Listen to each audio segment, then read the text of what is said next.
There's nothing wrong with encouraging, but lovingly. Like the stories I am still hearing from my friends who are having their kids, their second kids, and how people are still the nurses, and not everybody, I'm not trying to whitewash everybody, but there's still this, oh, you can't go home until you breastfeed. We need to watch if you can breastfeed. No, that needs to stop. If we put that same energy into making people aware of postpartum depression, if I saw a poster on that wall of postpartum depression and what that felt like, and that you're not alone, and where you can go, and what that support looks like, I don't think I would have written this book. And I wouldn't be sitting here in front of you today. My anxiety was immense, starting from that moment. I hardly slept. I didn't want Ward to leave my side. He stayed until 10 p.m. as long as he could. He was exhausted himself.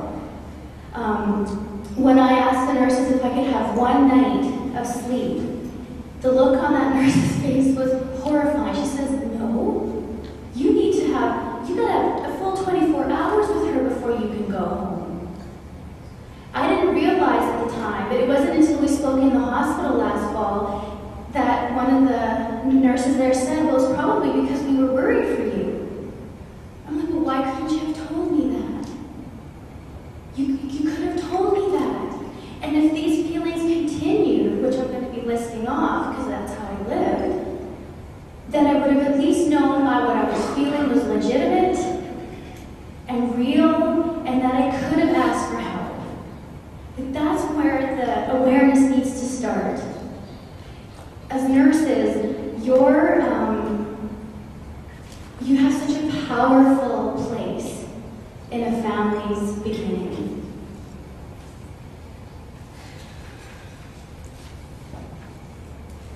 So on the 5th day, I come home and breastfeeding is horrible. It's toe curling.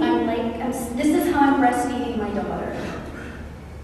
And I'm shaking. It's horrible. So a public nurse comes in. She's fabulous in that she noticed right away that I had thrush.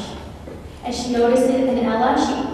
My doctor wasn't available, but she advocated in that clinic that I see somebody right away. And I'm like, thank you, thank you. I look like hell, but thank you. First time I think I left the house with no makeup or ever doing my hair, but I didn't care because I'm like, I need to take care of myself and I need to take care of my daughter, and this is painful, and I'm going to do what I can to breastfeed, and if it doesn't work, it doesn't work.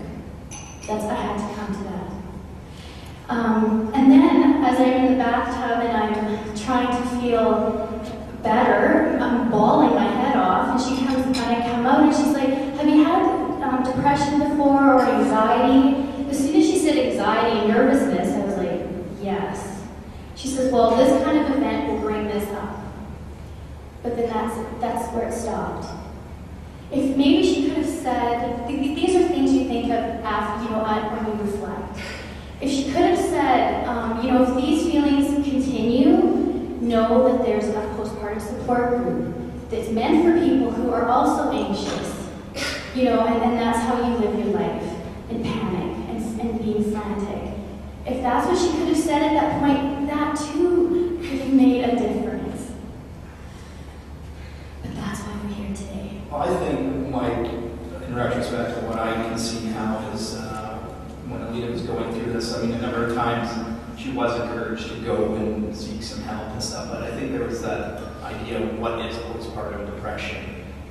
Yes, the symptoms that she's feeling, what's feeling, they are definitely part of the whole gamut, but I think in her mind it was, no, it's not. It's something far worse than that. And I think there's obviously varying degrees of it, like, Tammy's case and Carla's case. And, Alita's was maybe a little bit less extreme, but that's what she was comparing herself to, those type of situations, and that's, I think, from me looking at Ian now, that's what you were going through, and you were kind of refusing that hell as well, too. Just because you wasn't too sure that, okay, this is what I'm going through. So. Yeah. Even Ward's mom was saying,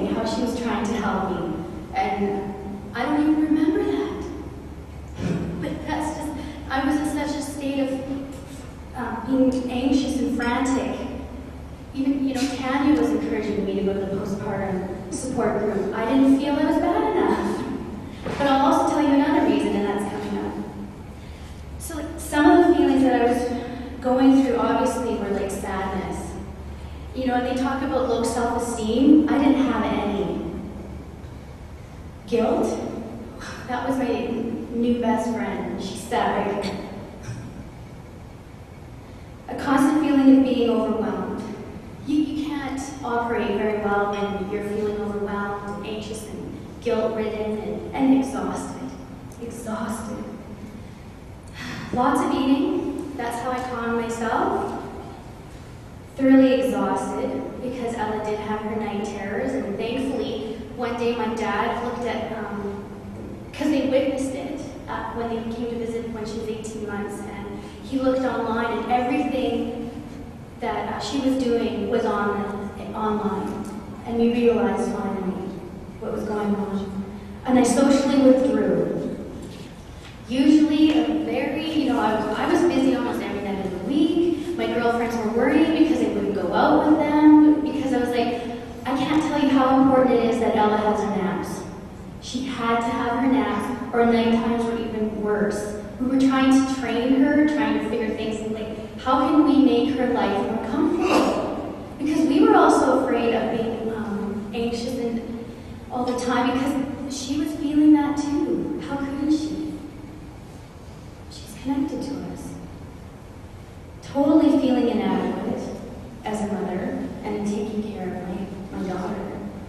No energy. Having a shower, intense. Like combing my hair. My scalp was so painful. Impaired speech. I could hardly tell Ward what I was going through because I was in so much stress. Not enough oxygen going to the brain. You're not thinking properly. And I didn't talk that much with Ella because I wanted to stop that negativity coming out of my mouth that needed to stop. Increased anxiety, panic attacks, especially when I left the house. So that's why I didn't leave very often. Decreased sex life.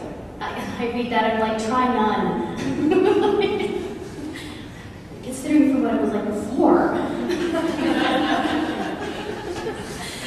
And so yesterday, when I was listening to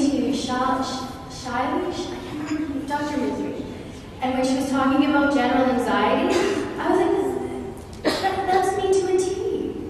I was like, that was my life. I normalized this anxiety that I had all my life. But the worst part of this is, when you look online and they ask, or they mention how frustration is a part. Well, frustration was a daily event, but that frustration sometimes would lead to anger. A lot of anger, and then that would lead to fits of rage. And that's why, especially, I decided to write my chapter in this story, because there were too many times that I could hurt my daughter. And I was her mother, and I am her mother. And I realized through these last 2 years of the healing that I've gone through, that anger is a choice. But you don't know if it's a choice until you know better. And I didn't know better. It was just instinctual. And a lot of us do choose anger because we just don't have the coping mechanisms. Or you're tired, so we have to learn the other ways. And this is just in any part of our life. So then the guilt that I would feel after that was intense. How could I be doing this to my daughter? Nearly shaking her, throwing her. So yeah, I felt like a monster. That's what I felt like.